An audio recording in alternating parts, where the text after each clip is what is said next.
Hello everyone, today in this lecture we are going to start economics book of class 9th. And here from this lecture we are going to discuss about chapter 1st, that is the story of village Palampur. Here in this lecture we are going to give you a quick overview of this chapter. Whatever we are going to discuss in this chapter, all conclusion, all the story we are going to discuss in a brief, and we are going to discuss about the overview of all the methods, topics, all the equipments they use, or all the important topics which we are going to discuss, which we are going to point out in this complete chapter of our economics class 9th. So without any further delay, let's get into the video. So friends, the purpose of the story is nothing but to introduce the basic concepts relating to the products and its. That means the narrator made a hypothetical village Palampur to describe the production methods or the production factors, production organizations, methods, and all about what we have to learn in this chapter about production.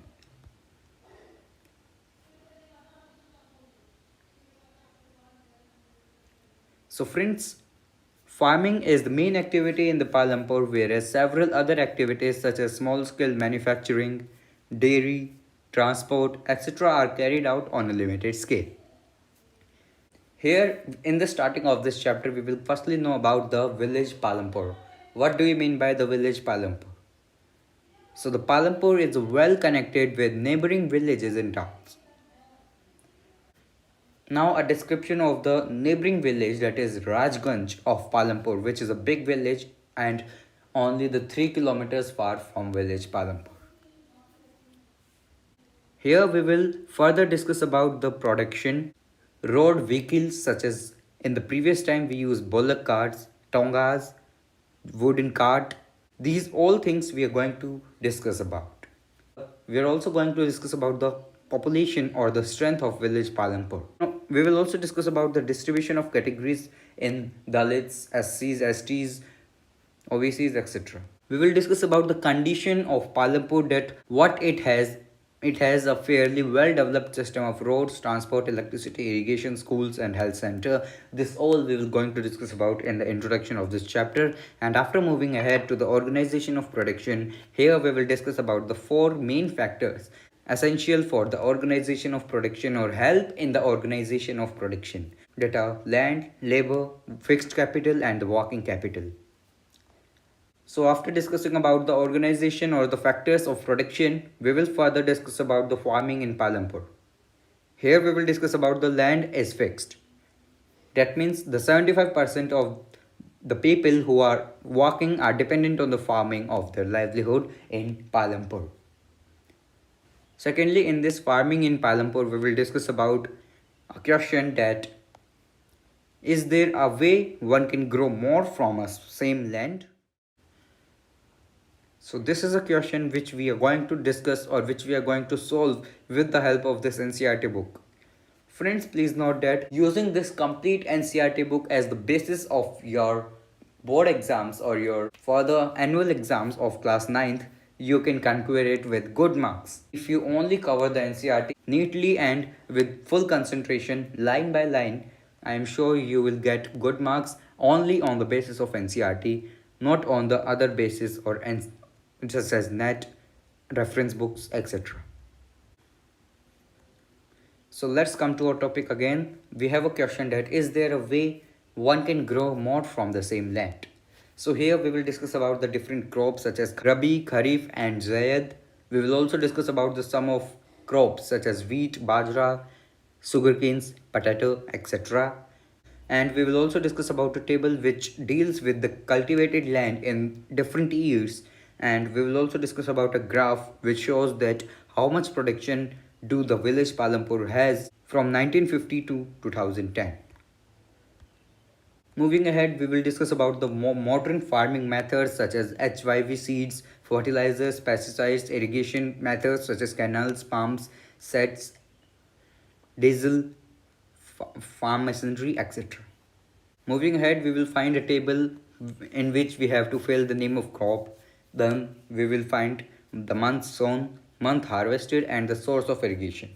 Here, this is an activity you can do at the free time or in the holidays. And this is very important for the general knowledge or for the knowledge of agriculture, especially of the production of agriculture, of the production of food grains, as you are reading about the production and the food grains.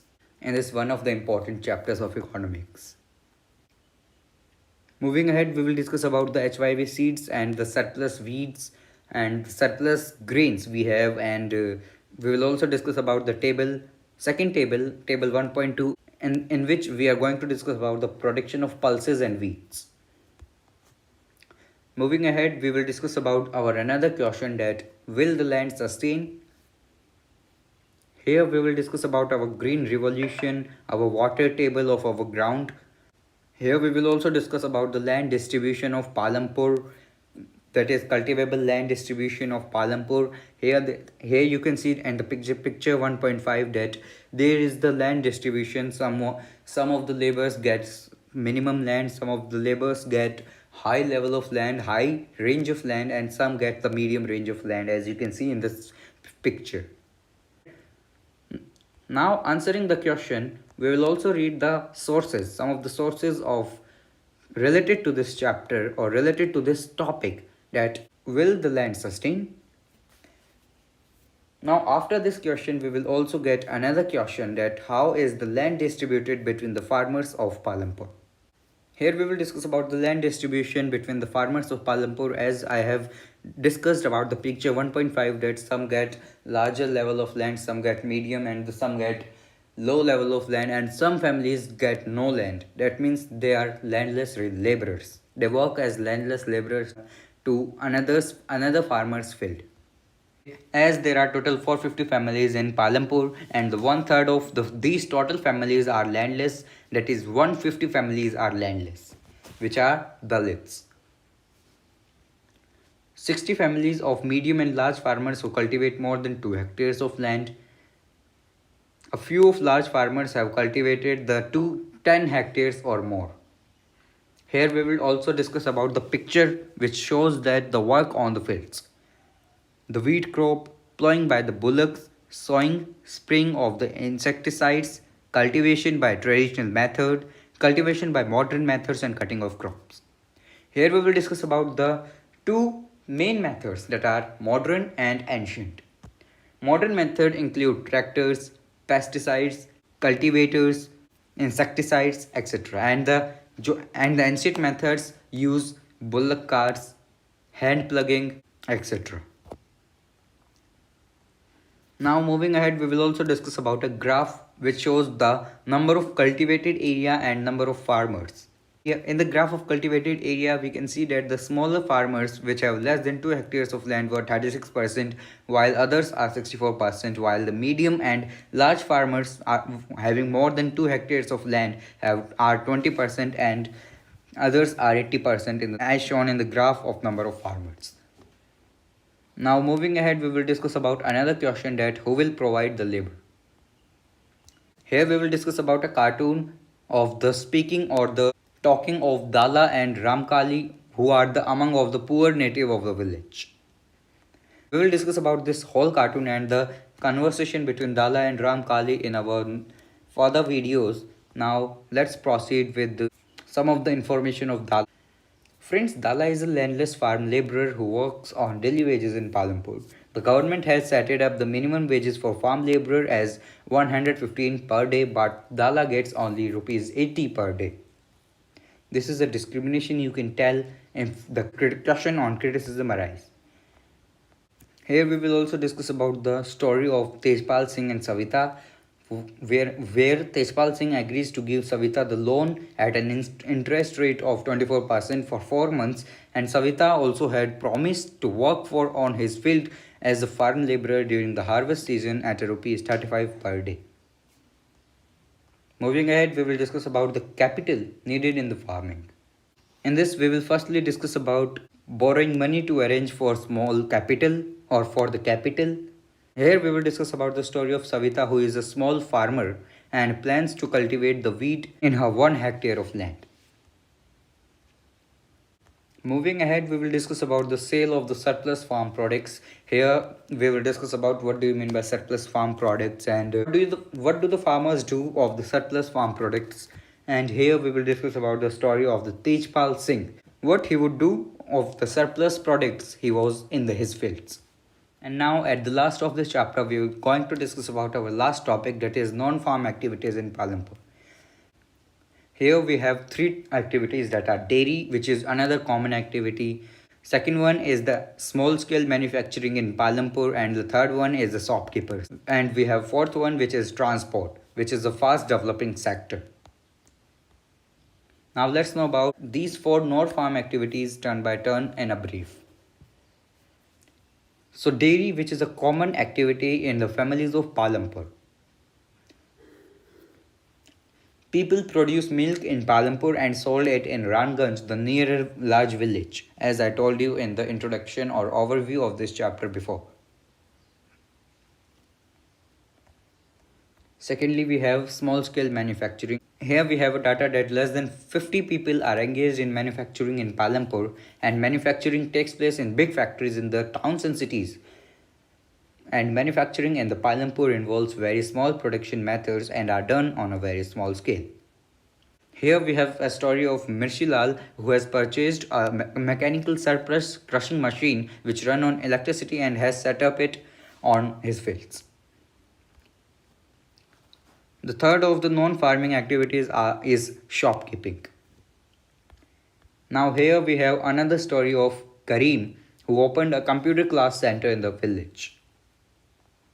Fourthly, and the last activity of the non-farm is transportation. Here we have different examples of transportation which would run in Raiganj, a large village 3 to 4 kilometers far from Palampur. The variety of vehicles on the road connecting Palampur to Ranganj. The vehicles are rickshaws, tongas, jeep, tractor, truck drivers, and people driving the traditional bullock cart and bogie are people in the transport services. Here we will discuss about the story of Kishore, who is a farm laborer. At the end of the chapter, we will also discuss about the summary of this chapter. We will discuss about in the coming videos. I hope you have completely cleared about what we are going to discuss, what we are going to conclude, what we are going to start, and what we are going to discuss in the complete chapter, and what are the topics in this particular chapter, the village in Palampur. Now with this, let's conclude our today's video, and thank you for watching the video. I hope you have learnt what we are going to discuss about in this complete chapter in our next lecture. So up to that, please stay tuned to our channel for getting the latest updates. Click the bell icon. Thank you. Have a nice day.